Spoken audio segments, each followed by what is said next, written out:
ఇది యూట్యూబ్లో నా మొదటి వీడియో. మరిన్ని వీడియోల కోసం దయచేసి సబ్స్క్రైబ్ చేయండి. ఒక రాత్రి మబ్బులు గట్టిగా గర్జిస్తున్నాయి, పిడుగులు మెరుస్తున్నాయి. అప్పుడే ఓ పసివాడు జన్మించాడు. ఆ తల్లి చెప్పిన మాట, ఈ పిల్ల చీకటి కాలంలో పుట్టాడు, కానీ భవిష్యత్తుని వెలుగుల్లోకి తీసుకొస్తాడు. అదే మన టెస్లా బాబు. అతనికి చిన్నప్పటినుంచే మామూలు పిల్లలకు అర్థం కాని ఆలోచనలు ఉండేవి. నీటిలో చేతిని పెట్టి ఇక్కడే కరెంట్ ఉంది అని అనేవాడు. పెద్దలు నవ్వేవారు, కానీ కొన్నాళ్లకు వాళ్ళకే ఆశ్చర్యం కలిగించే పని చేశాడు. పిల్లవాడికి చదువంటే చాలా ఇష్టం. బుక్కు తీసుకుని చదివేవాడు. గణితం, భౌతిక శాస్త్రం అంటే ప్రాణం. కాని ఇంట్లో మాత్రం పూజారి కావాలి అని అమ్మానాన్న అనుకునేవారు. ఈ కుర్రాడు వేరే పని చేస్తే మంచిది అని తండ్రి చెప్పేవాడు. కాని అతని మనసు మాత్రం మెకానిక్స్, మోటార్లు, కరెంటు వైపు పరిగెడుతూనే ఉండేది. ఒక్కసారి గట్టిగా జ్వరం వచ్చింది. అంతా చావబోతున్నాడనుకున్నారట. కాని టెస్లా అప్పుడు ఒకటే మాట అన్నాడు, నాకు బతకాలంటే ఇంజనీర్ కావాలి.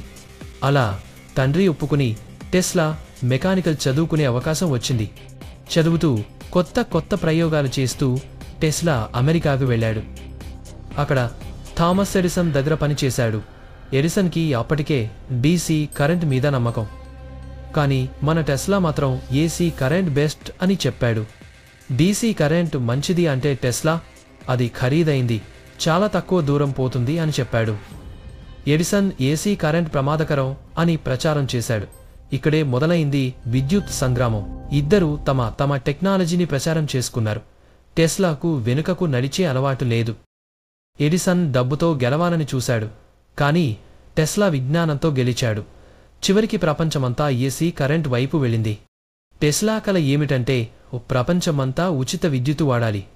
పక్కా ప్రణాళికలతో వార్డెన్ టీఫ్ టవర్ నిర్మించాడు. ఇది పైన ఉన్న వాయువులోనే కరెంట్ సేకరించి ఎక్కడికైనా పంపించగలదు. కాని బిజినెస్ వాళ్లు భయపడ్డారు, ఇలా ఉచితంగా కరెంటిచ్చేస్తే మనం సంపాదించేది ఏం అని. కొందరు పెద్ద మనుషులు కలిసి టెస్లాను ఆపేశారు. డబ్బులు లేకపోవడంతో అతని టవర్ కూల్చేశారు. ఈ సంఘటన టెస్లా గుండెను నొప్పించింది. కాని అతని కల మాత్రం చావలేదు. టెస్లాకు డబ్బులు లేవు, ఎవరూ పెద్దగా గుర్తించరు. ఓ హోటల్ గదిలో ఒంటరిగా ఉండేవాడు. ఒకరోజు ఆయనను హోటల్ సిబ్బంది చూడలేదు.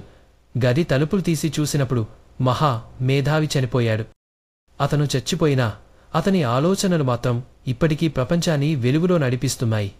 ఇప్పుడు మనం ఏసీ కరెంట్ వాడుతున్నాం, రేడియో సిగ్నల్స్ వింటున్నాం, వైర్లెస్ ఛార్జింగ్ చూస్తున్నాం. ఇవన్నీ టెస్లా ఊహించినవే.